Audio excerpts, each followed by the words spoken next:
Praise the Lord. Our daily bread. Sirach, chapter 7, verse 10. Don't be timid in your prayer, and don't neglect caring for those in need. O Almighty God, thank you for giving this wonderful verse. May your presence showers on us.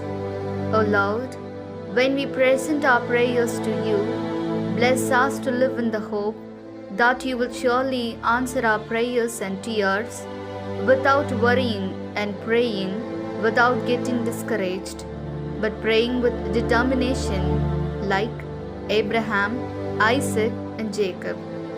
We ask this in the name of Jesus Christ. Amen. அன்றாட உணவு.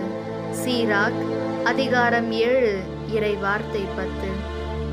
நீ மன்றாடும் போது மனம் சோர்ந்து போகாதே, தர்மம் செய்வதை புறக்கணியாதே. அன்பின் தகப்பனே, இன்றைய நாளிலே இந்த இறை மன்னாவை கொடுத்ததற்காக நன்றி ஆண்டவரே. இறைவா, நாங்கள் உம்மிடம் எங்கள் வேண்டுதல்களை சமர்ப்பிக்கும் போது கவலை கொண்டு மனம் தளர்ந்து ஜெபிக்காமல், ஆபிரகாம், ஈசாக்கு, யாக்கோபு போல மன உறுதியோடு ஜெபித்து, நிச்சயம் நீர் எங்கள் ஜெபங்களுக்கும் கண்ணீர்களுக்கும் பதில் மொழி அளிப்பீர் என்ற நம்பிக்கையில் வாழ எங்களை ஆசிர்வதியும். ஆமென். அன்னனுள்ள போஜனம். பிரபாஷகன் 7ஆம் அத்தியாயம் 10ஆம் வாக்கியம்.